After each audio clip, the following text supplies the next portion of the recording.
Of the board of BDX Chocolates. I'm Nick McKinnon. I'm Khalil Dimas. I'm Michael Carbonell. And along with Lucy Grimm, we've put together an evaluation of some various different countries that you're considering moving into.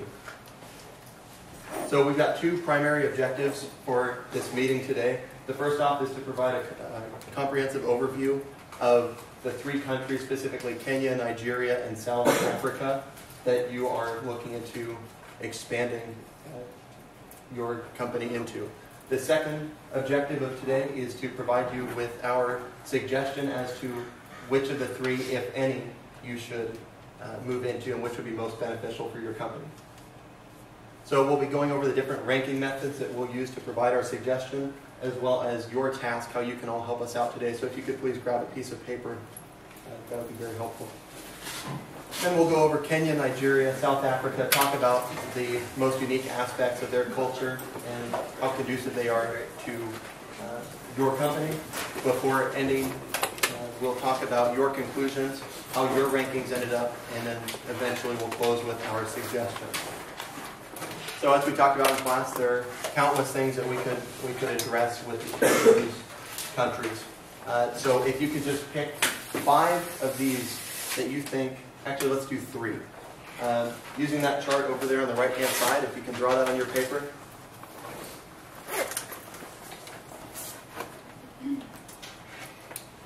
And choose which of these 3 you think are most important when your company will move into another country. Is it pick 3? Yes.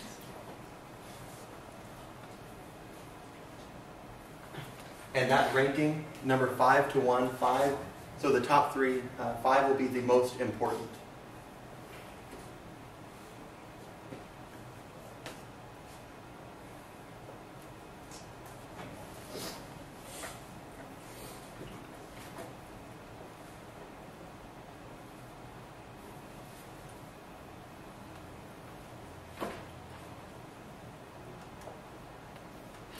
So we've identified 3 specifically that we think are especially applicable to your company. And those 3 are teamwork, the government stability, and gender roles, as we've seen from our examination of your business habits. The other 2 that we've added are the chocolate demand for that country, as well as the ease of transition. And as you can see, this is on a scale of U.S. standards, assuming that your company doing business in the U.S. would be a 5. So we'll be ranking them on a scale of 1 to 5 on their conduciveness to you moving in and that ease of doing business. So your task is to rank them. So I had you list the first 3. Now the bottom 2, you'll add those as well. So the chocolate demand and ease of transition.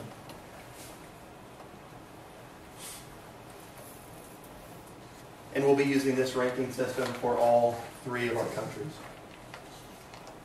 So we'll give you a minute after we break down each individual country so you can provide your ranking. We won't be hitting on every single topic that was on the previous slide specifically, but it's your job to evaluate this based on the information that we provide you with.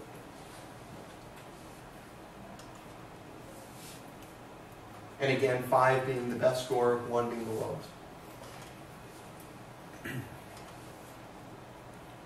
So the first country we're going to be talking about today is Kenya.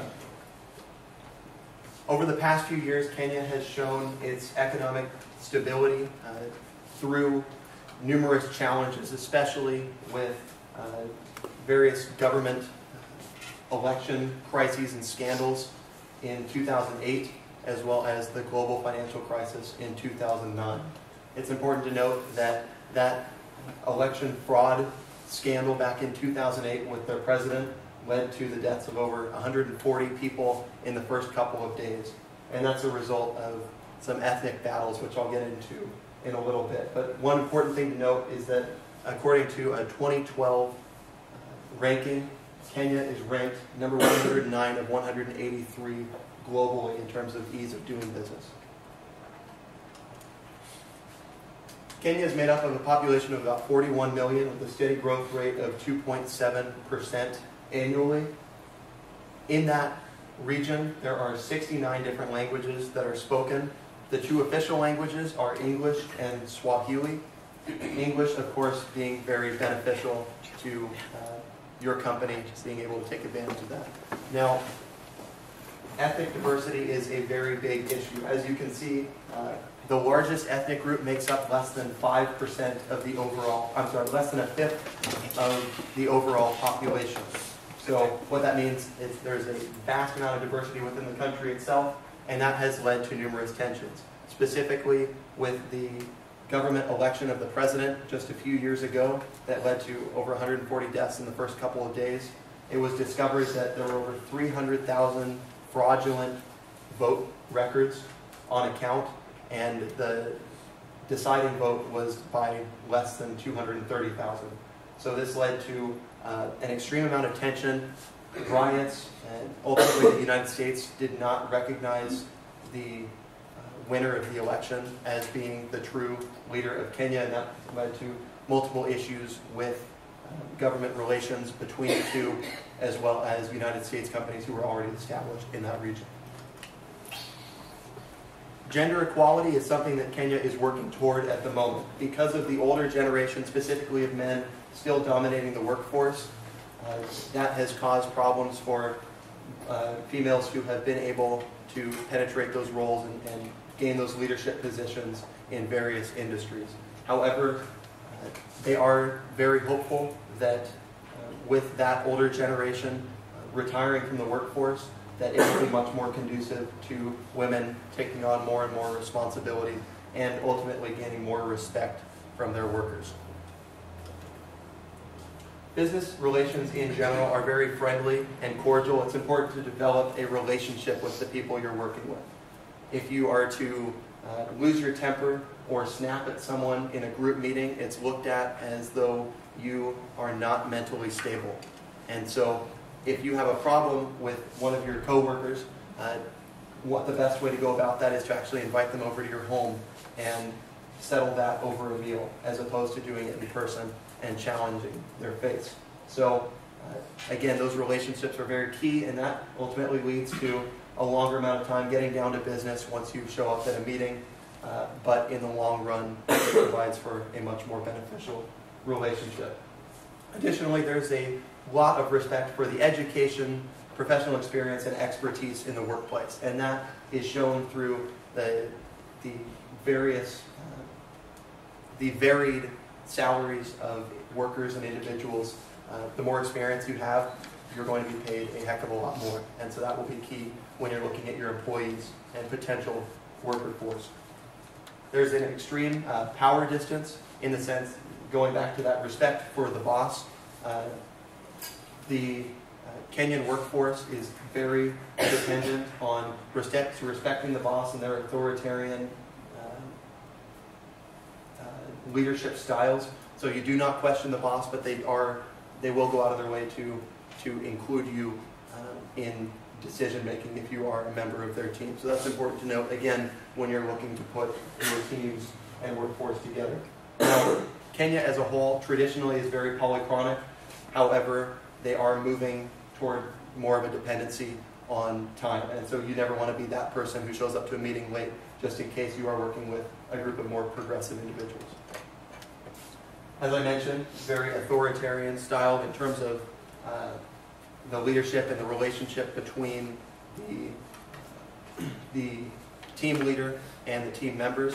However, that can also result in a fatherly relationship with the workers. They'll end up going to the boss for help personally, financially, and in other realms of life as well. Now, collectivism is a very big aspect of getting things done and working with individuals in Kenya as well.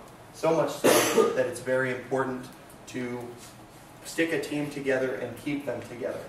If a group of individuals are brought together for a project, they do not appreciate being broken up when it's over. They want to stick with each other because, again, that dependency on relationships is something that's very highly valued, and they don't want to have that just thrown away to move on to a different project and begin working with new individuals.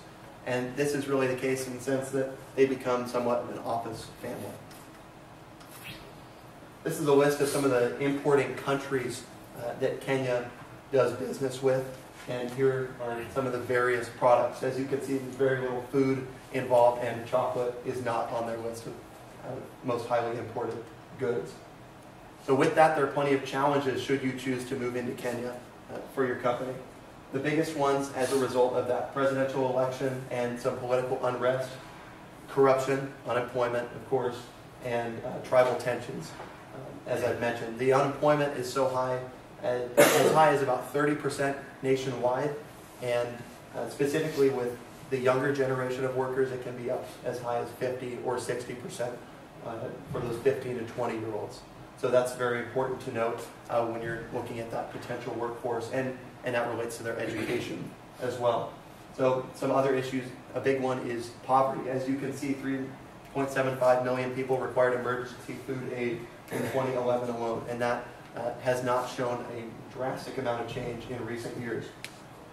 Another 5 million on top of that 3.75 required some form of aid throughout the year because they were not consistently stable and able to maintain their lifestyles. Again, other challenges: the high cost of skilled labor, whether it's from education, experience, or performance, and shipment times, which I'll get into in a minute. One problem that will be posed for you is that Kenya is beginning to develop very strict import and export standards. That means that your company will not simply be able to move into Kenya and walk all over the government, for example, and not worry about different standards that would slow your process down, perhaps require more spending to conform to these standards.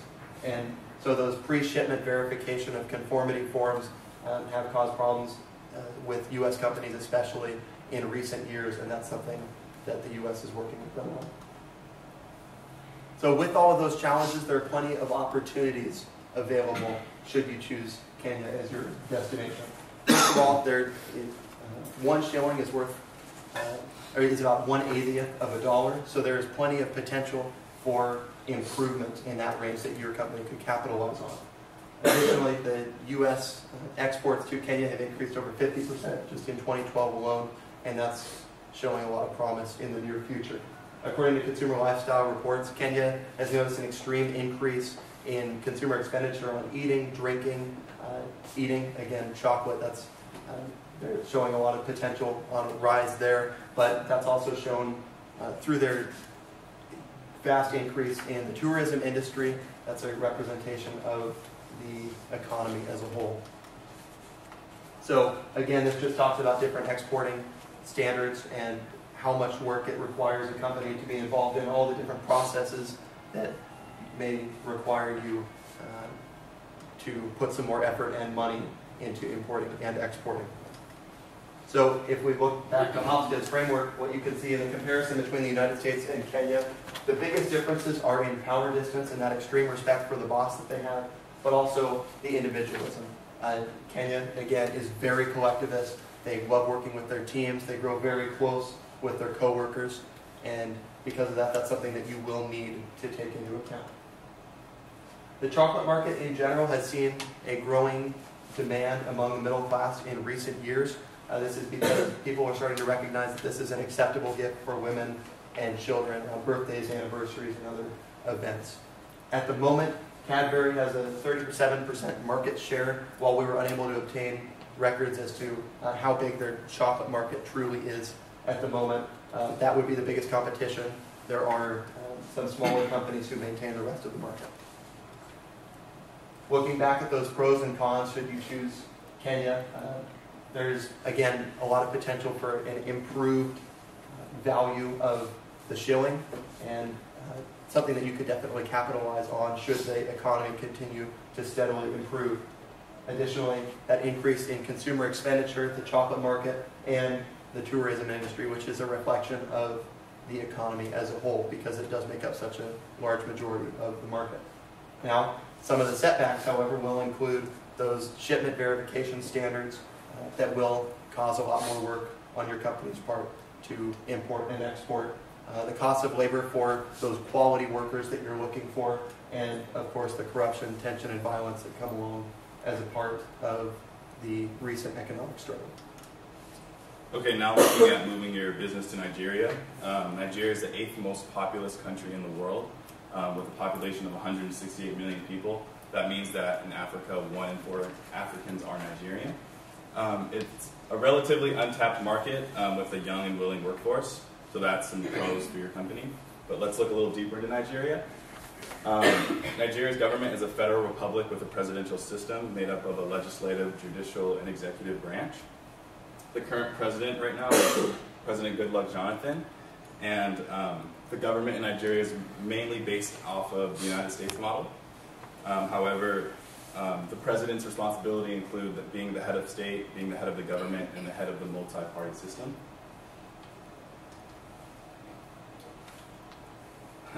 Okay, Nigeria was just in the news recently because its economy just surpassed South Africa, becoming the largest economy in Africa.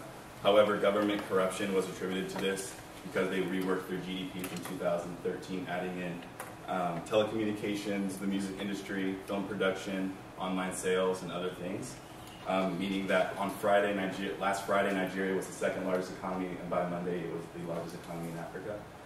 Its GDP grew by 90%, and the average income for a Nigerian went from less than $1,500 to $2,600.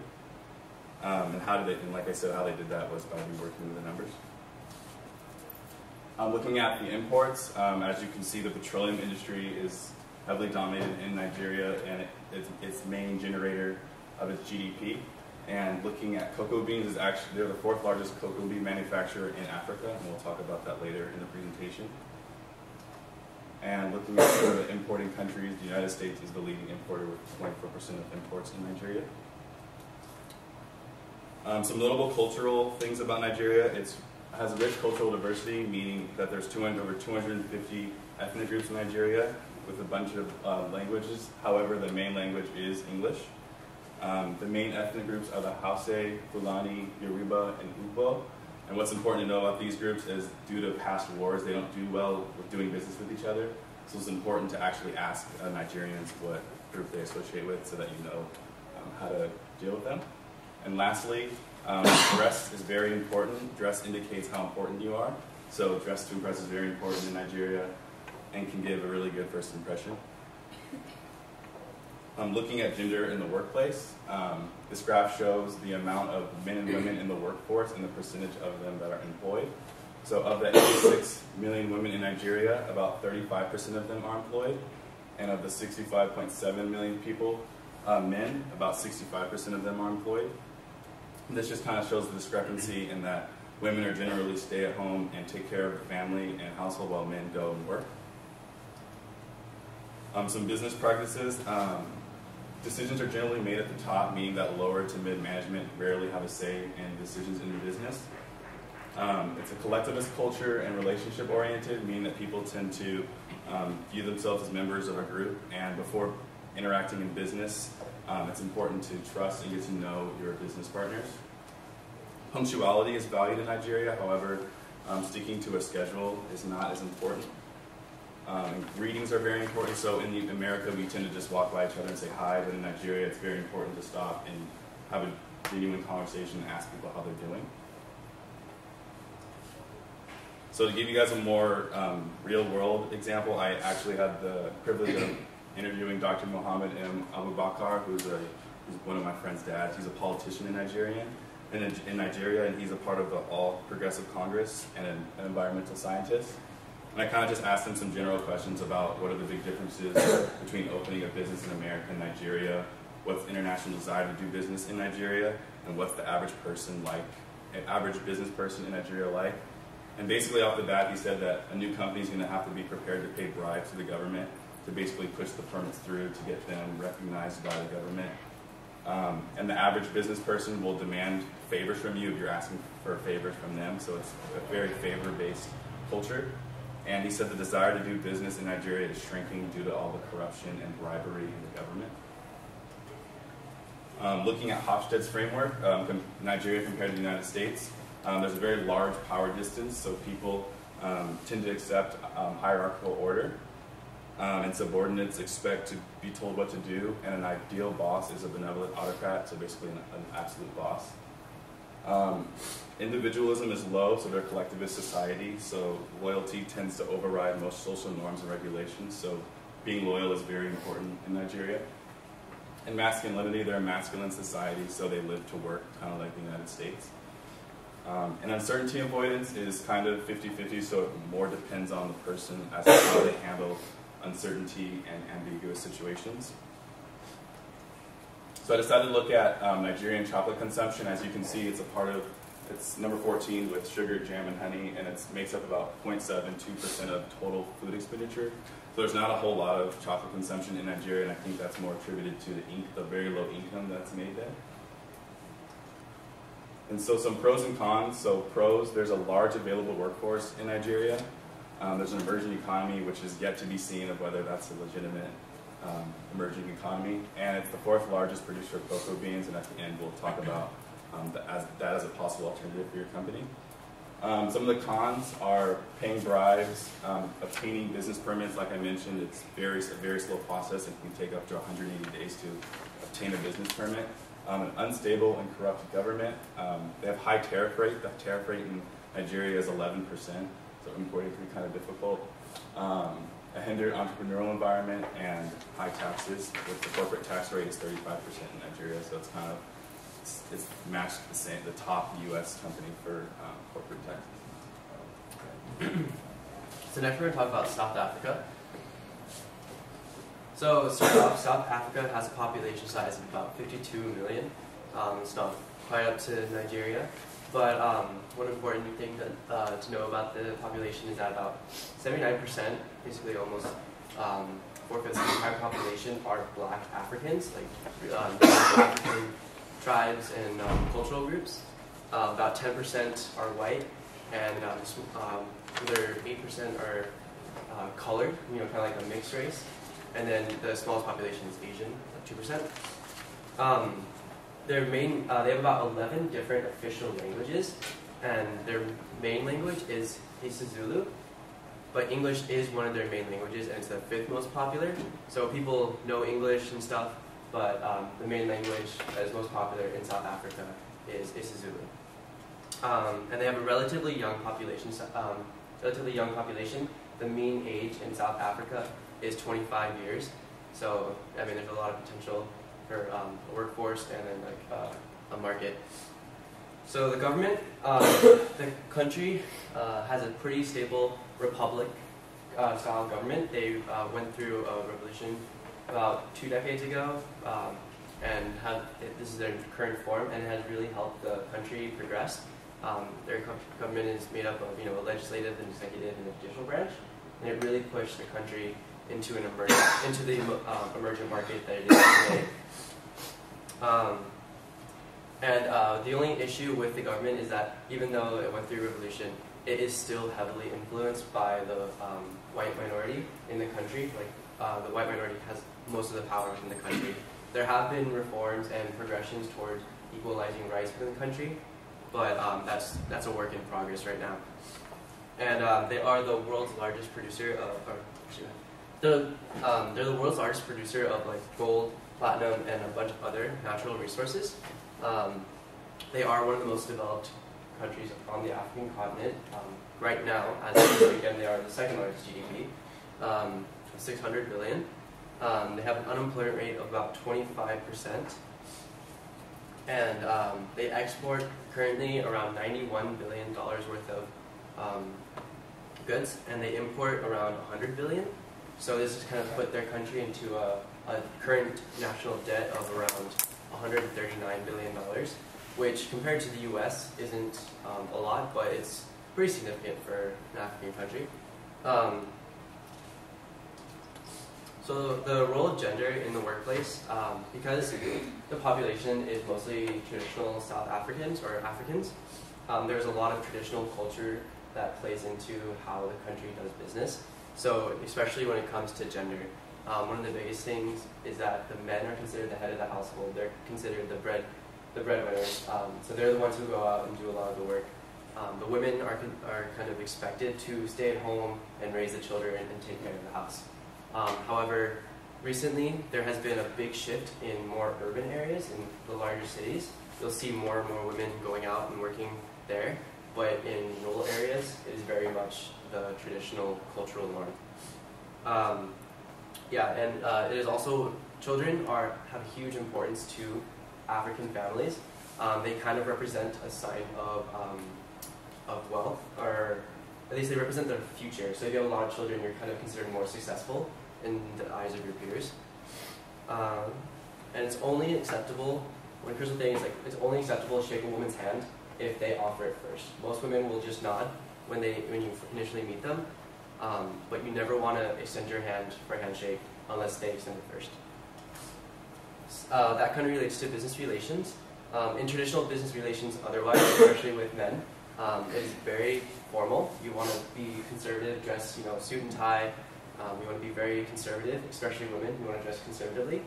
You always want to shake the individual's hand, make eye contact, and smile when you initially meet somebody. And in South Africa, traditionally, the closer you are to somebody, you can become a little less informal and give a kiss on the cheek, which is completely normal there. And one important thing is that it's only acceptable to give a gift to an individual once you're invited to their home. And usually gifts include chocolate and wine, which is good for us since we want to import chocolate to the country. So yeah, some business practices, they have a relatively high power distance, not as high as some of the other African countries, but compared to the US, it is higher. So they do have more respect to who is in charge. Like I said, initial greetings are always done with handshakes, eye contact, and a smile. They're more avoidant to conflict. They don't like getting in arguments. They'll generally try to avoid it, or at least go through other means of handling an issue that's not so confrontational. And it's very rude to interrupt somebody who is speaking. You want to wait till somebody completes what they're saying before you speak up. Otherwise, it's just seen as very rude. And yeah, you always want to remain calm as well. You never want to get all agitated or angsty, I guess. And you want to avoid touching anyone. They respect their personal space and they respect your personal space, so they don't like it when you kind of invade that kind of personal bubble, which matches similar to how Americans feel too. You want to kind of respect that space. So some of the importing countries into South Africa, U.S. is one of the top importing countries, but it is not it's not the leading country. China kind of leads in importing to South Africa. And the imported goods that South Africa gets are machinery and equipment for infrastructure and development, chemicals, petroleum, and then food. Food is a very important import for the country, which has a lot of potential for your company in importing to South Africa. So looking at Hofstede's framework, South Africa is very similar in terms to the U.S. There's in terms of at least masculinity and uncertainty avoidance, but individualism, there is a bit more individualism in the United States, although South Africa has been moving closer towards an individualistic sense of perspective, but they're still relatively collectivist otherwise. And then South Africa has a slightly higher power distance, but if you look to the graph, it's just slightly higher. It's not a significant difference to where it's going to cause any conflicts. So the chocolate market, they have one of the highest confectionery markets in South Africa, and which has a lot of potential for the company, because this is the country, if you want to sell chocolate per capita, their confectionery market sells about 1.3 kilos per capita. And they have a really highly developed retail food system, and it allows for more people to buy food in a sense, and not just like vegetables and stuff, but like other kinds of food like snacks and soda and stuff like that. Chocolate consumption is about 50% of the confectionery market, which is pretty high. Sugar-free products have been increasing popularity, which shows a movement towards a healthier lifestyle, in a sense. And some of the largest competitors are Kraft, Cadbury, because Cadbury is bought out by Kraft or acquired, and they make up a total of about 50% of this market. And then some other local competitors as well, for instance Tiger, which makes up about 1/5 of the total confectionery market. So some of the challenges facing South Africa in terms of doing business there is, the number one is the unequal distribution of power. That has a lot of challenges in terms of who you want to talk to, who you want to do, who you're going to do business with, and stuff like that. Language is going to be an issue as well. With 11 different languages, there's going to be a lot of translations that will be required. But English is one of their top languages, so hopefully it won't be too difficult. Bribery and corruption. South Africa isn't, I mean, there is still bribery and corruption, and recently there have been some reports of corruption within the government, but it's nothing that has hindered the economy in any way. The economy is still on the rise. And then currency rate.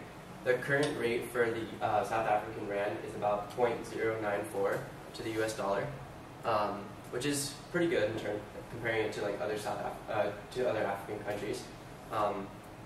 Minimum wage is tricky in South Africa because they do their minimum wage by sector, and there's currently 8 to 9 sectors in the country. But after computing it, I did like an average. It's around about 11 to 12 rand an hour across the country, and that equals about $1.12 in the US. So a day they're making about $9, which is pretty low, but that's just minimum wage. So people who are making a little bit slightly above minimum wage will have a little bit extra spending power in terms of buying stuff like chocolate. Some of the opportunity, food imports was the biggest one because they're importing a lot of food. So they would, in a sense, also be importing food like chocolate or any other kind of like snack items that they may not produce locally. They have the largest chocolate consumption in Africa, so there's a lot of potential there. They have an improved water system. They have, by recent statistics, they have improved their drinking water by 99% in urban areas and by 79% in more rural areas. But that's a big improvement from a lot of other areas in Africa. And one of the big things is their population. They have a really young population, which means, and young people at this around 25 years are courting other individuals, so gifts are popular, so chocolate would be a very popular item in gift giving when you're trying to impress someone else. And looking back some of the pros and cons, they have a pretty stable government, they have increasing racial equality, they have a tariff rate of only about 4.5% because the country is really trying to increase economic growth and development. They have the second largest GDP as of right now. They have a large food demand through imports, and they have the largest chocolate consumption, and they also very common business practices to the US. So doing business there will be very recognizable, or at least more relatable. And then some of the cons are the languages, the currency rate, the current unequal racial power distribution, and then some corruption. Okay, so looking at the ease of doing business, this chart ranks countries from 1 to 189. So the darker colors are where it's hardest to do business, and the lighter colors are where it's easiest to do business. And looking at our 3 countries, the easiest place to do business is in South Africa, while the hardest area to do business in is Nigeria, and Kenya kind of falls somewhere in the middle. And comparing the 3 countries in the Offsets framework, you can see that Nigeria has the largest power distance, while South Africa tends to have a lower power distance in that they don't accept the hierarchical order as much. And individualism, there tends to be a lot more individualism in South Africa due to the fact that it's a little more modernized and advanced, like the United States. So now we want to get your vote on who you think would be the best country to do business in. So we want you to add up your scores, and then I guess we can do a vote by which country and who you think that country should be.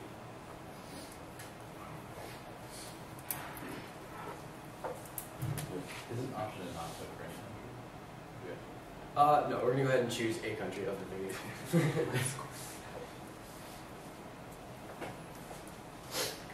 Alright, so once you guys have your scores tallied, I guess we'll get an idea. How many of you voted for Kenya, or at least got the best score in terms of Kenya? What about Nigeria? And South Africa? Alright, so our recommendation was the same, South Africa. We chose South Africa mainly because of government stability, chocolate demand, and ease of transition. They do have the most stable government currently compared to the other two countries. I mean, there are some, there are some issues, especially in terms of racial equality, but it is getting better. And then chocolate demand, South Africa does have the largest demand for chocolate. And then the ease of transition because they are very similar in terms of business structure compared to the US, which is beneficial when trying to do business in another country. So if you do choose to move your company to South Africa, we recommend looking at Nigeria as a possible motive to moving your production to Nigeria, since they're the fourth largest cocoa bean manufacturer in the world, and companies like Nestle and Mars already depend on production there. And the Prime Minister of Agriculture wants to double the amount of cocoa beans that they produce to 500,000 metric tons. And also, production could be a lot cheaper in Nigeria, considering that $1 equals 0.006 naira. So that concludes our presentation. We can open up to any questions at this point. Back to one of the slides that said like confection. What was that? The confectionery market? Yeah, Is it for could South you Africa? explain that? The confectionery market is like the market for, I guess, snacks in a sense. Okay. Like, yeah, sweets. Okay. So it goes from like chocolate to gum to chips and stuff like that. So you talk a lot about like Cadbury, Kraft, and that same big companies getting in. Are there any companies our size that have managed to penetrate the market that you could find? I know in South Africa there's one called Tiger, which is local, and they hold about a fifth of the total market in South Africa. I don't know about the. In Nigeria, it's more about the production side, so a lot of people in Nigeria are actually just making the actual chocolate as opposed to buying it. Very little from Kenya. Very little. You had a question?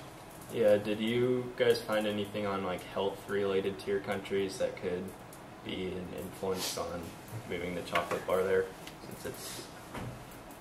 The only thing I got was there was an increase in sugar-free product demand. I mean, it's not like overwhelming, but it has been increasing in terms of like, the amount of products that are being sold and stuff like that. So, I mean, there's potential and for that to grow, obviously, in the future as well. Since like 70% of Nigerians' population is impoverished, a lot of the times they're not really looking too much to buy chocolate, or looking to survive. Kenya and Nigeria were very similar in a lot of ways, but especially with that in terms of the people who can even get their hands on confectionery products in the first place. So because of that, the health factor wasn't able to play a big role in our decision for those two countries specifically. In terms of like consuming chocolate, is there anything like culturally related besides like, I know you mentioned like how it's used for gift giving and stuff, but is there anything else do you know of that they use chocolate for maybe that can help consumption? Well, I think gift giving was probably the biggest. Probably just because it is maybe like it's not as common thing there, so it's kind of maybe that whole sense of ooh, this is interesting or unique. But otherwise, I don't know about like, are you talking about like everyday consumption or? Or yeah, just like any like type of cultural type of aspect where like chocolate is like kind of seen as. It could be seen like more as a delicacy, I guess. Yeah. Culturally, it can be seen as, like you were saying, like something that's used for like special occasions and whatnot.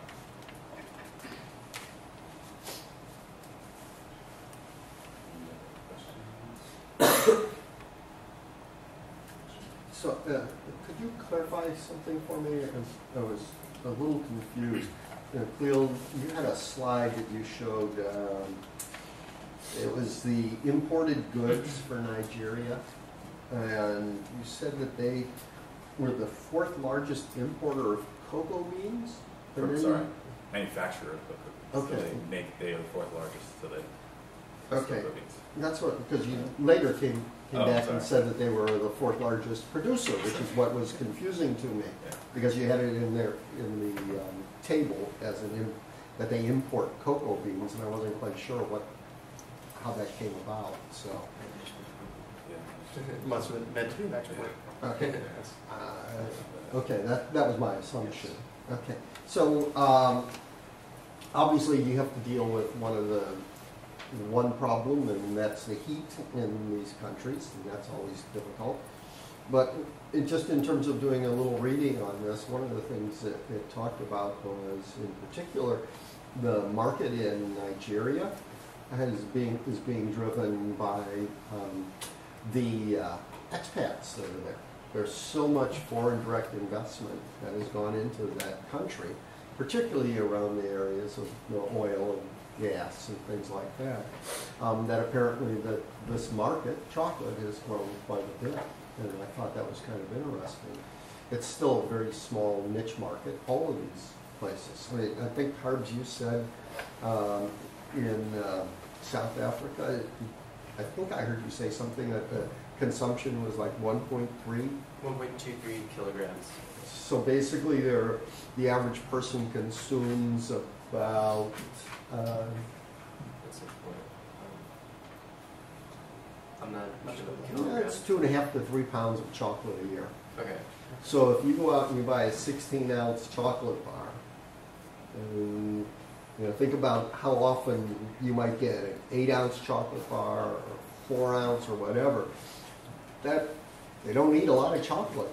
No. 3 pounds is pretty small for the most part.